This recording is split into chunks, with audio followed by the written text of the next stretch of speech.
A couple days ago, I finished reading my friend Dennis Lamroux's theological memoir, talking about his journey from becoming an atheist to a young earth creationist to an evolutionary creationist. Now, I've written my own theological memoir, What's So Confusing About Grace, but reading Dennis's book, and by the way, I'll be interviewing him in a little while on my YouTube channel, that got me thinking in the mode of my own theological autobiography again, which prompted me yesterday to post a little bit of a theological autobiography on the doctrine of hell. In this video, I want to address a related topic, which is my autobiography in terms of Calvinism. I think it's kind of an interesting story. I was a Calvinist for 3 years, and I want to explain why, how that happened. So to start off, I began life as, I think, an unreflective default Arminian. I was raised within a Pentecostal church, which is, of course, an Arminian theology, and so I just imbibed it without recognizing it. But I think the deeper issue to appreciate is that Arminianism is critically linked to a libertarian concept of free will. So the idea that for an agent to act freely, that agent cannot have their action determined by causes external to themselves. In other words, if I'm going to freely choose to pick up my coffee cup and take a sip, then the explanation for why I did that must ultimately reside within me rather than within a cause external to me. Because if I was determined by external causes to pick up the coffee cup, it would seem that I could not be free in picking up the coffee cup. And that's a very common sense view of free will. It's a view that I think most, if not all, people just innately accept. And so I think most people are innately predisposed to be Arminians unless they're given some very good reason not to be. And that certainly was my case. I was raised as a default, unreflective, libertarian, free will Arminian. Then I went to do my PhD in the fall of 1999 in King's College, University of London, in London, England. A little bit of backdrop coming up to that time. I had been initially introduced to Calvinism during my master's degree at Regent College, where I took systematic theology from Stanley Grenz, a well-known Baptist theologian, but I didn't really wrestle with the issue. I don't think it really percolated very deeply because I was thinking about other issues, really. For the most part, I was wrestling with issues pertaining to bioethics, which is where I had focused my master's thesis on.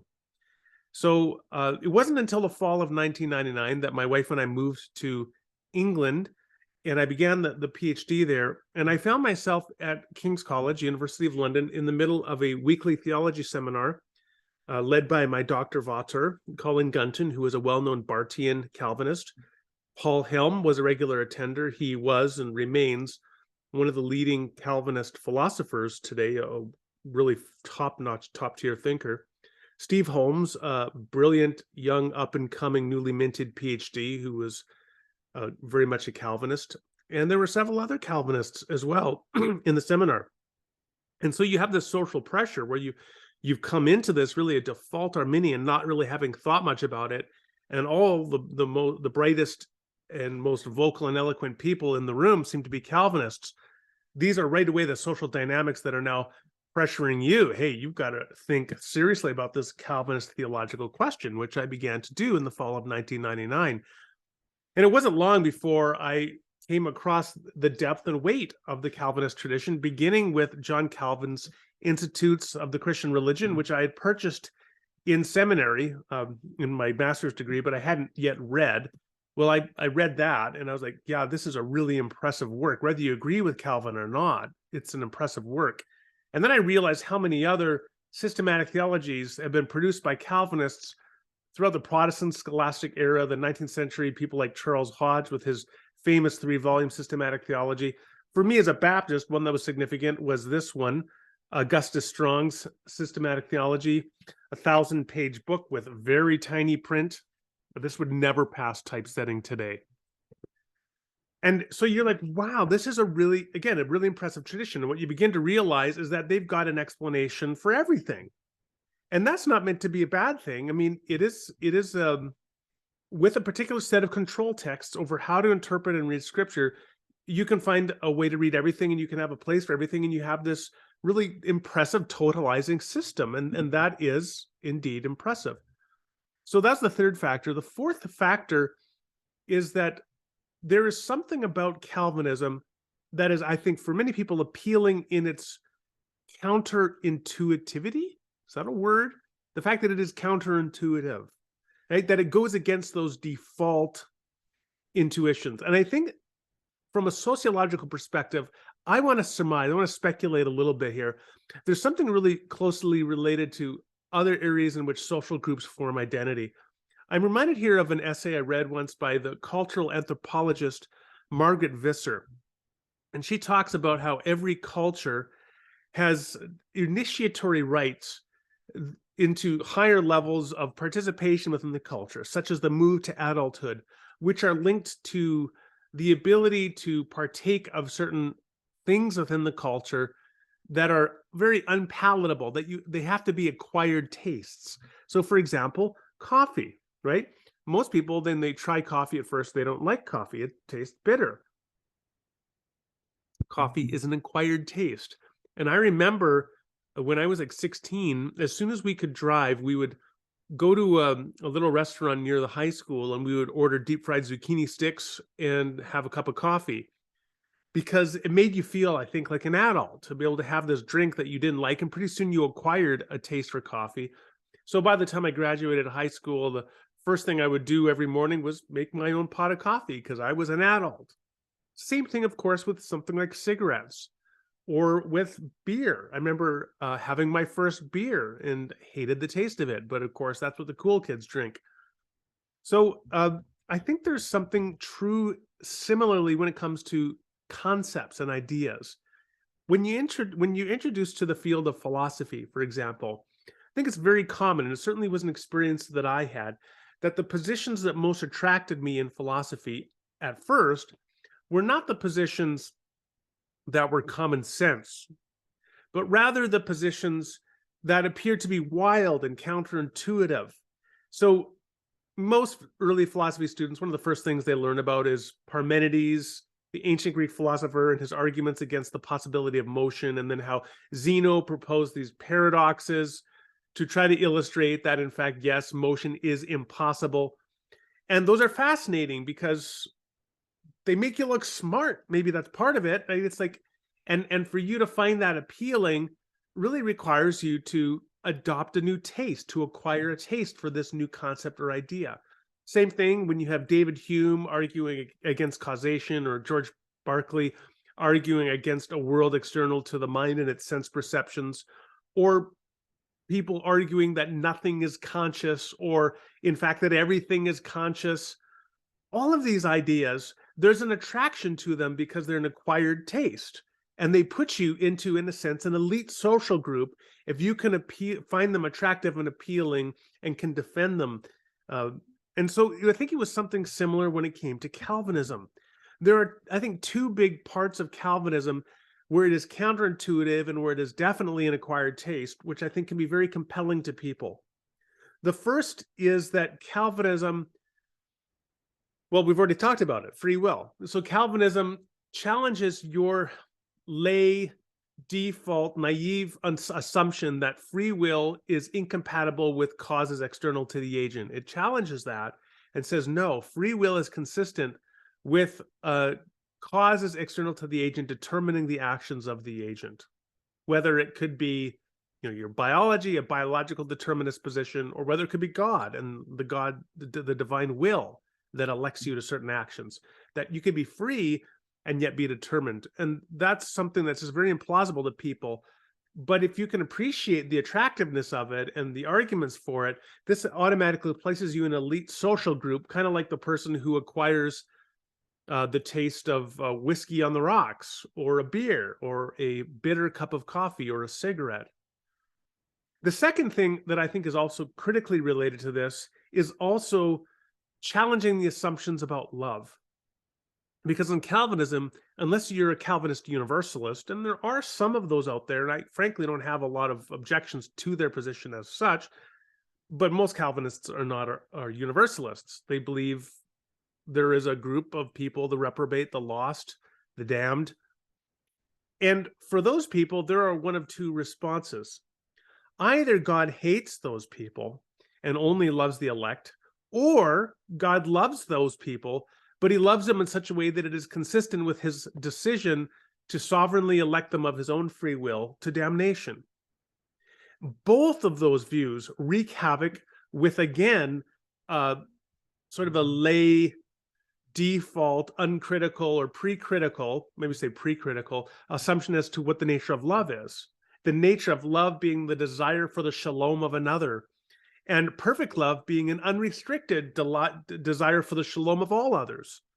Calvinism says no, God's love is perfect, but it is not the unrestricted desire of shalom for all creatures. Rather, it is shalom for some creatures and not others. And whether at the end of the day you say the others, whether there is a secondary sense of love that God grants to them, or whether God just unrestrictedly does not love them, whether God hates them, to my mind, it's really a issue of not much consequence. The point is that God does not love everybody perfectly.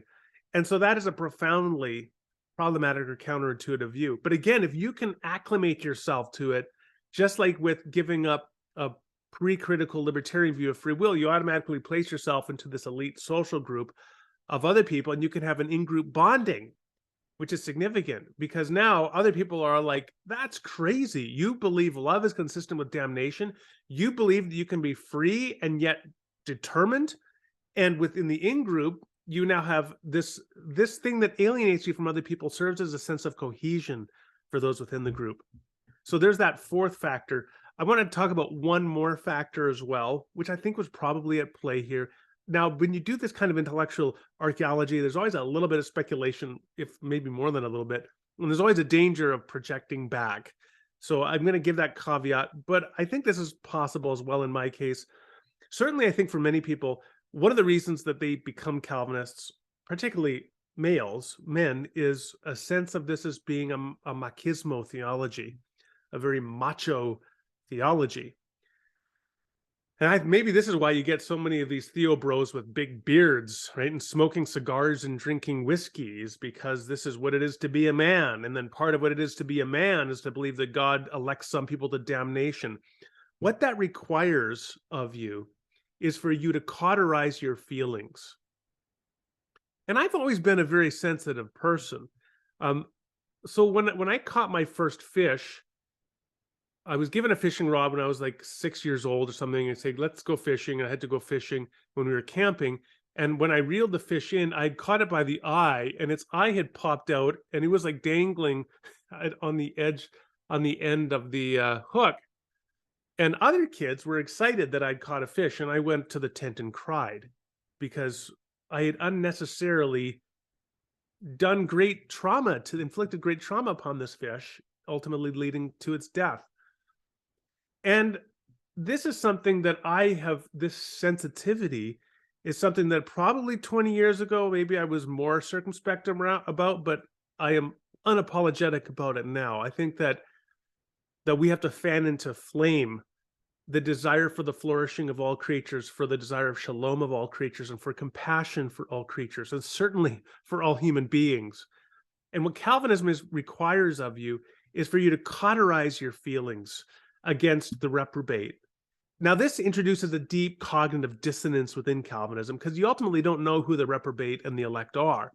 But you know that some people are reprobate. Maybe you are, but of course, probably not. I'm probably elect. But what if you're reprobate, or you're elect, but your children are reprobate? Are you comfortable with the image that God has elected your child from eternity to be an object of wrath, something to be despised and hated and tortured for eternity, as an object of a contrast affecting object for God's mercy to the elect? I mean, to my mind, it is such a profoundly distorted understanding of God, love.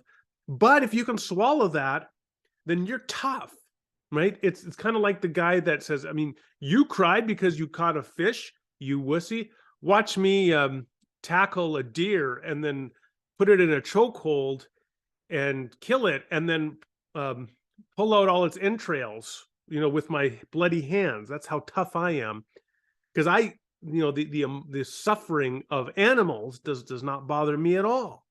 And if I'm a good soldier, I can kill the enemy with impunity, and it doesn't bother me at all because I'm a hardened killing machine. And by that same idea of, this ideal image of machismo, of the man who is unaffected by the emotions and sentient wellness of other creatures, I can now apply that to eternity and be unaffected by the suffering of the reprobate. That to me now just strikes me as so gross and icky, but I honestly think that is a factor for many people. I don't know how significant it is. I don't know how you would weigh that, but I think it is there. So that was maybe a factor for me. Certainly, I think some of these other factors were definitely significant for me. Why did I cease to be a Calvinist after only 3 years? So what ultimately led me back to an Arminian position, although now no longer a pre-critical one, but rather a post-critical Arminian theological perspective. The first thing, and I think the most impactful, to be honest, was the birth of my daughter in February 2002. Right around the same time, my friend Pat, he had a daughter with his wife, and he emailed me the day after that his daughter was born, and he said, for the first time, I understand something of the love of God. I thought that was very well stated, and I would say I, in a sense, had a similar experience. As any parent can say, like the moment that you see this new life come into the world, you experience these kinds of emotions, this kind of connection. And now that your own flourishing as an individual is connected to this being in a way that you had never anticipated before, not even with your spouse, there's something unique about the love for a child, the desire to protect the child, nurture the child, and to will that that child achieve shalom. There's an old song I love from Ray Charles, "If I Could," where he sings to his newborn child in the song about all the pains and struggles of life that he would protect his child from if only he could. I think that very well captures the sense that I had when my child was born. But then here's the thing. If we'd say that God is a being of perfect love, and if I say that my love for my child, imperfect though that may be, is still the greatest love I've experientially known, then you're going to say that God's love, I would say, for all creatures can't be less than the love I experience for my child. If God truly is maximally love, it can't be less than that. And it just can't, as such, be the case that God wills the damnation of any creature in the sense that Calvinism proposes. Now, there are interesting questions here as well for Arminians that they have to wrestle with.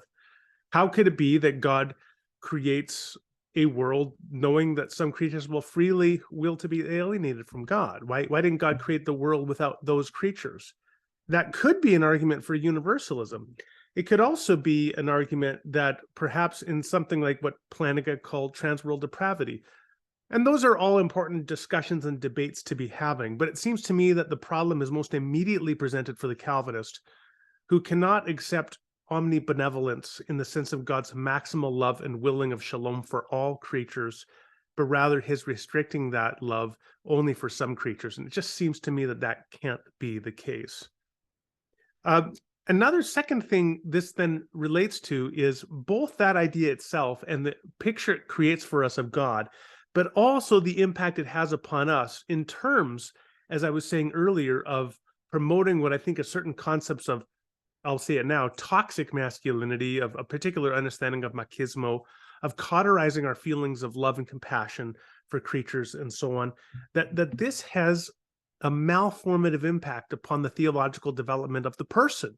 So I'm not saying that every Calvinist is malformed in terms of their theological belief and practice in virtue of being a Calvinist. I'm not saying they can't love their neighbor as themselves as a Calvinist.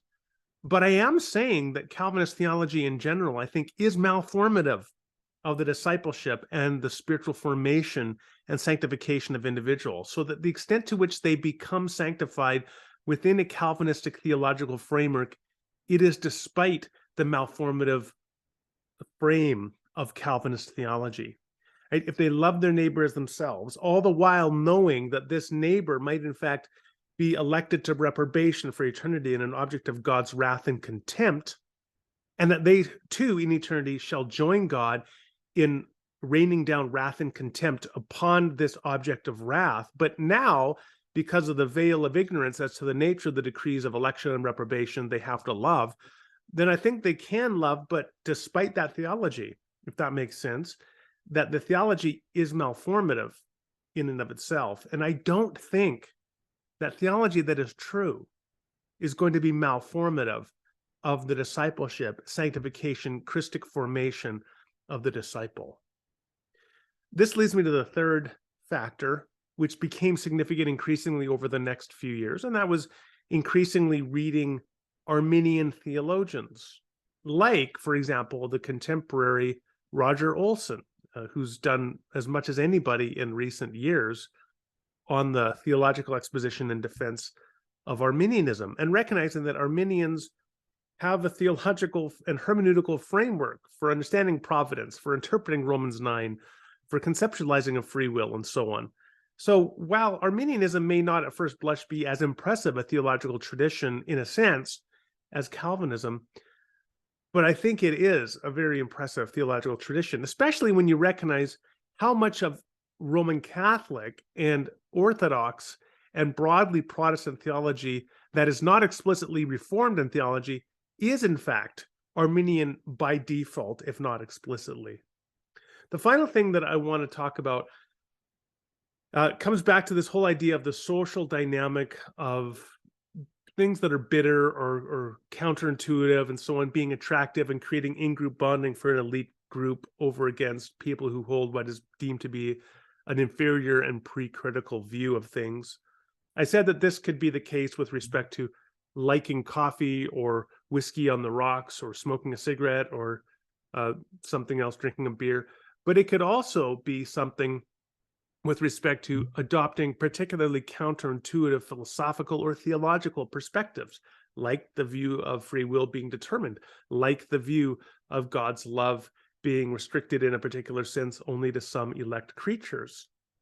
I increasingly gravitated in the 2000s toward a more common sense approach to theology and philosophy. And this was really driven by the work that I did during my PhD on Alvin Plantinga, and through that, and Nicholas Wolderstorff, back to the 18th century Scottish common sense realist Thomas Reid, and then on to people like G.E. Moore in the 20th century as well, and to appreciate what I thought ultimately was far more compelling about these philosophers who didn't compel you with a completely counterintuitive understanding of reality, but rather with a rigorous and unapologetic defense of common sense, which, among other things, for me, one thing that appealed to me about it is that it was counter-elitist, right? It was a way of saying, yeah, the average person can know that they have a hand, to use the famous illustration of G.E. Moore. You don't need the philosopher to tell you, no, in fact, you don't have a hand, or you can't know that you have a hand. No, you can know that you have a hand. And that to me was increasingly appealing. I liked the egalitarian and inclusive picture of common sense approaches to philosophy and theology. So that went on much longer than I had anticipated, but that is my quick synopsis as to why I was a Calvinist from 1999 to the year 2002, and then why, with the birth of my daughter and on for the next several months from there, I strongly came to reject Calvinism, although I still appreciate many things within that tradition.